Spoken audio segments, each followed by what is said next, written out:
نبی صلی اللہ علیہ وسلم نے فرمایا سبعۃ یظلھم اللہ فی ظلہ یوم لا ظل الا ظلہ الامام العادل کہ 7 قسم کے لوگوں میں سے پہلے قسم کے لوگ کون ہیں؟ پہلے قسم کے خوش نصیب حضرات کون ہیں؟ الامام العادل، وہ خوش نصیب حضرات، وہ عادل حکمراں، وہ بادشاہ، وہ شہنشاہ، وہ حکمراں جو اپنی حکمرانی کے دور میں اپنے رعایا کے ساتھ وہ خود بھی عدل و انصاف کر رہا ہو، خود بھی عدل کا تقاضا عدل و انصاف کر رہا ہو اور انصاف سے کام لے رہا ہو اور وہ یہ حکم بھی نافذ کر رہا ہو، اپنے ماتحت اور اپنے انڈر کام کرنے والے تمام چھوٹے بڑے ذمہ داران کے اوپر بھی یہ حکم نافذ کیا ہوا ہو کہ وہ بھی عدل و انصاف کے تقاضا کو پورا کرے، وہ بھی انصاف اور عدل سے کام لے۔ چھوٹے بڑے تمام جو افسران ہیں جو ان کے اندر کام کر رہے ہیں ان کو بھی یہ حکم دے کہ وہ بھی انصاف کرے، وہ بھی عدل کرے۔ اگر انہیں کوئی فیصلہ کرنا ہو یا کوئی کام کرنا ہو، جو بھی کرنا ہو، ان میں انصاف کا تقاضا رکھیں، انصاف ملحوظ رکھیں اور وہ خود بھی انصاف کا تقاضا رکھ رہے ہو، خود بھی انصاف کر رہے ہو، خود بھی عدل کر رہے ہو اور یہ قانون نافذ کر دے کہ اگر مجرم ہے تو ان کی پہچان جرم کی حیثیت سے ہونی چاہیے، اگر کوئی ظالم ہے تو ان کی شناخت، ان کی پہچان ظلم کی حیثیت سے ہونی چاہیے، کوئی مذہب اور دھرم کی بنیاد پر نہ ہو، اونچ نیچ کی بنیاد پر نہ ہو۔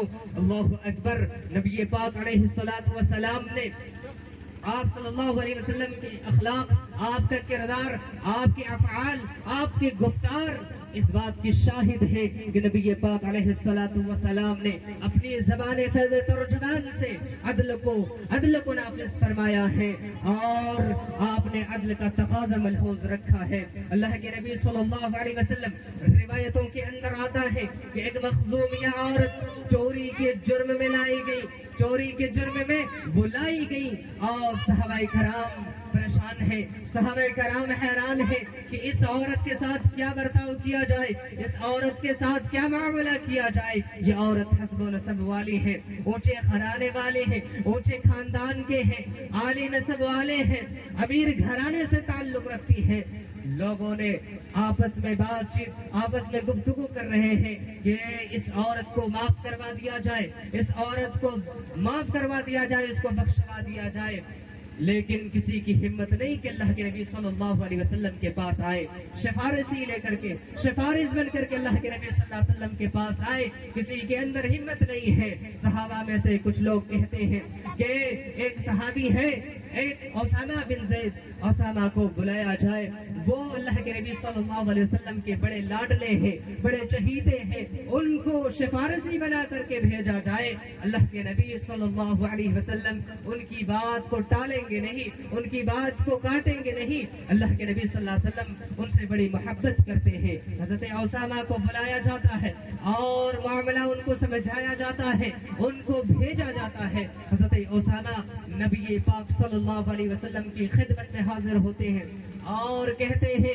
کہ یا رسول اللہ، ایک عورت چوری کے جرم میں لائی گئی ہے، اللہ کے نبی صلی اللہ علیہ وسلم آپ ان کو جانے دیں، آپ ان کو معاف فرما دیں۔ اللہ کے نبی صلی اللہ علیہ وسلم حسب و نسب والی ہے، وہ اونچے خاندان کی ہے، اونچے گھرانے کی ہے، امیر گھرانے سے تعلق رکھتی ہے۔ اللہ کے نبی صلی اللہ علیہ وسلم اگر اس عورت پر حد نافذ کیا جائے، چوری کا حد کیا ہے، چوری کرنے کی سزا کیا ہے، قرآن کریم کے اندر اللہ سبحانہ و تعالیٰ نے فرمایا کہ چور اور چورنی کے ہاتھ کاٹ دیے جائیں، چور اور چورنی کے ہاتھ کاٹا جائے۔ اللہ کے نبی صلی اللہ علیہ وسلم اگر یہ حد ان کے اوپر نافذ کیا جائے، اگر یہ سزا ان کو دیا جائے کہ ان کے ہاتھ کاٹا جائے، اللہ کے نبی یہ تو اونچے گھرانے کے ہیں، اونچے نسب، عالی نسب والے ہیں، اللہ کے نبی صلی اللہ علیہ وسلم اگر ان پر حد نافذ کیا جائے تو یہ عرب قبائل میں یہ ایک برا میسج جائے گا، ایک برا اثر ان پر پڑے گا۔ اللہ کے نبی لہٰذا ان کو معاف کر دے، لہٰذا ان کو جانے دے۔ اللہ کے نبی صلی اللہ علیہ وسلم کا چہرہ سرخ ہو جاتا ہے، اللہ کے نبی صلی اللہ علیہ وسلم کا چہرہ مبارک لال ہو گئے ہیں۔ اللہ کے نبی صلی اللہ علیہ وسلم غصے میں ہیں اور فرماتے ہیں اسامہ کیا تم کیا تم اللہ تبارک و تعالیٰ کی حدود میں سے کسی حد کے اندر تم سفارش کرتے ہو؟ اللہ کی حد میں سفارش بن کر کے آئے ہو، سفارش کر رہے ہو؟ کیا تمہیں معلوم نہیں؟ کیا تمہیں پتا نہیں؟ کیا تمہیں خبر نہیں ہے کہ تم سے پہلے قومیں جو آئی ہیں، تم سے پہلے جو قومیں گزری ہیں، وہ قومیں جن پر اللہ کا عذاب آیا، جن پر اللہ کا عذاب آیا، جن کی پکڑ ہوئی، اور اللہ تبارک و تعالیٰ کی جن پر وعیدیں آئی ہیں، اللہ کے عذاب نے جن کو پکڑا ہے، کیا تمہیں معلوم نہیں؟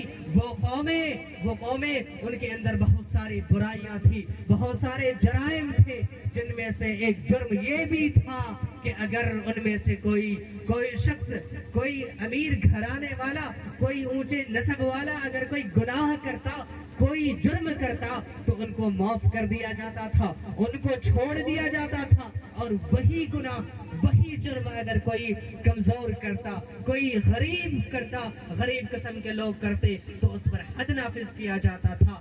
آج تم ان کی سفارش بن کر کے آئے ہو، سفارش لے کر کے آئے ہو، ہاں سنو، ان پر اللہ کی پکڑ آئی ہے، ان پر اللہ کے عذاب آئے ہیں، کیا تمہیں معلوم نہیں ہے؟ کیا تمہیں خبر نہیں ہے؟ اللہ کی قسم، یہ تو ایک مخزومیہ عورت ہے اے اسامہ، یہ تو ایک مخزومیہ عورت ہے۔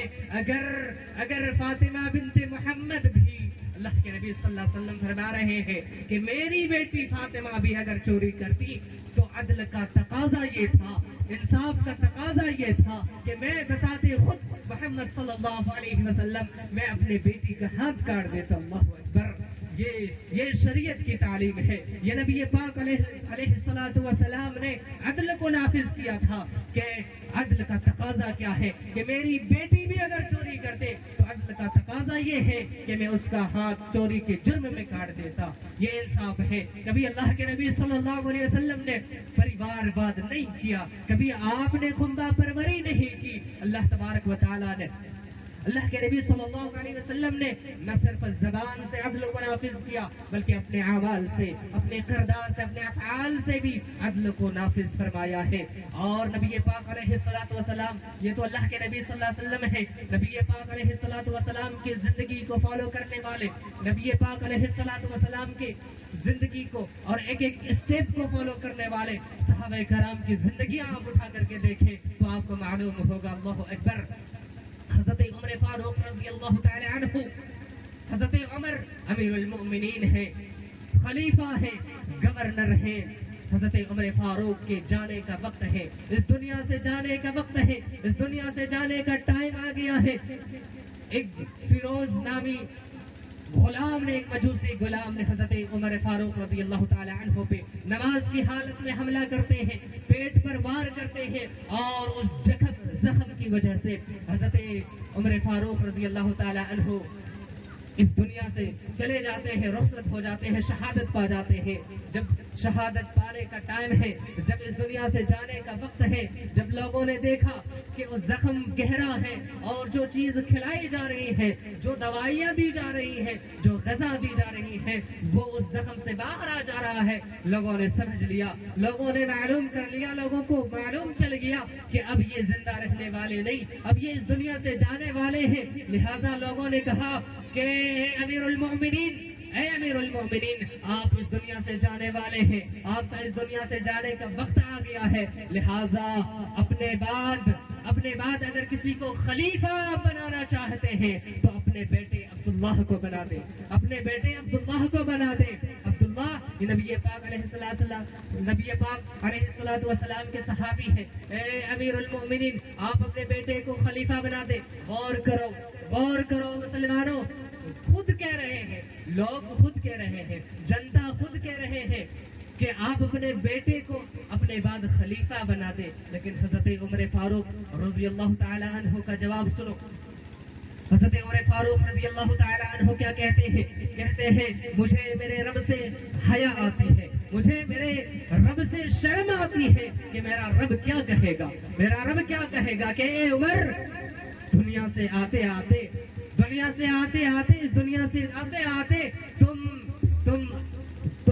مومنوں کا سرمایہ اپنے گھر چھوڑ کر کے آ گئے ہو۔ نہیں اے لوگوں، نہیں، میں ایسا نہیں کر سکتا۔ اگر میں نے اپنے بیٹے عبداللہ کو خلیفہ مقرر کر دیا، یہ گورنر بنا دیا، تو یہ انصاف کا خون ہو جائے گا، یہ عدل کا خون ہو جائے گا۔ اور ہنس کر کے کہتے ہیں کہ یہ میرا بیٹا عبداللہ، اجی ان کو تو طلاق کا مسئلہ بھی نہیں معلوم، ان کو طلاق دینے کا طریقہ بھی نہیں معلوم، ان کو میں خلیفہ بنا دوں، ان کو میں مومنوں کا امیر بنا دوں، ان کو میں مومنوں کا مسلمانوں کا لیڈر بنا دوں۔ نہیں، ایسا نہیں ہو سکتا۔ لہذا حضرت عمر فاروق رضی اللہ تعالی عنہ کہتے ہیں کہ میں کسی کا نام تو نہیں لے رہا، میں کسی کا نام تو نہیں لے رہا، البتہ میں یہ بتا رہا ہوں، البتہ میں یہ کہہ رہا ہوں کہ دیکھو نبی پاک علیہ الصلوۃ والسلام نے اپنی زندگی میں اور اپنی زبان فیض ترجمان سے، اپنی زبان سے جن لوگوں کو جنتی ہونے کی بشارت دی ہے، ان میں سے ابھی 7 لوگ زندہ ہیں۔ کون تھے وہ؟ عشرہ مبشرہ، 10 لوگ تھے جن کو اللہ کے نبی صلی اللہ علیہ وسلم نے دنیا ہی میں جنتی ہونے کی سرٹیفکیٹ دے دی، جنتی ہونے کی خوشخبری عطا فرما دی۔ ان میں سے 7 لوگ بھی زندہ تھے، تین اس دنیا سے جا چکے تھے، حضرت ابو بکر صدیق رضی اللہ تعالی عنہ اس دنیا سے جا چکے تھے، اور حضرت ابو عبیدہ بن جراح کا بھی انتقال ہو گیا تھا، اور ایک تیسرا خود حضرت عمر فاروق رضی اللہ تعالی عنہ تھے، جو کچھ ہی لمحہ میں اور کچھ ہی منٹوں میں وہ بھی اس دنیا سے جانے والے تھے۔ لہذا 10 میں سے 7 رہ گئے تھے، 7 لوگ رہ گئے تھے عشرہ مبشرہ میں سے۔ ان میں سے حضرت عمر فاروق رضی اللہ تعالی عنہ نے صرف اور صرف 6 ہی لوگوں کا نام پیش کیا۔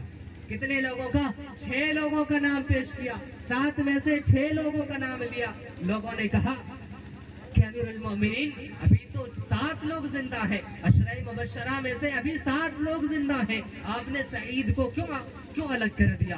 اے امیر المومنین آپ نے اس کو الگ کیوں کر دیا؟ حضرت عمر فاروق نے کہا تھا کہ یہ سعید یہ کوئی اور نہیں ہے، یہ عمر کے گھرانے کا ہے، یہ عمر کے رشتہ دار ہے، یہ کوئی اور نہیں ہے، یہ حضرت عمر فاروق رضی اللہ تعالی عنہ کی بہنوئی ہے۔ کوئی لوگ یہ نہ کہے، اگر میں اس کا نام لے لوں، لوگ یہ نہ کہے کہ دیکھو دنیا سے جاتے جاتے عمر اپنے بہنوئی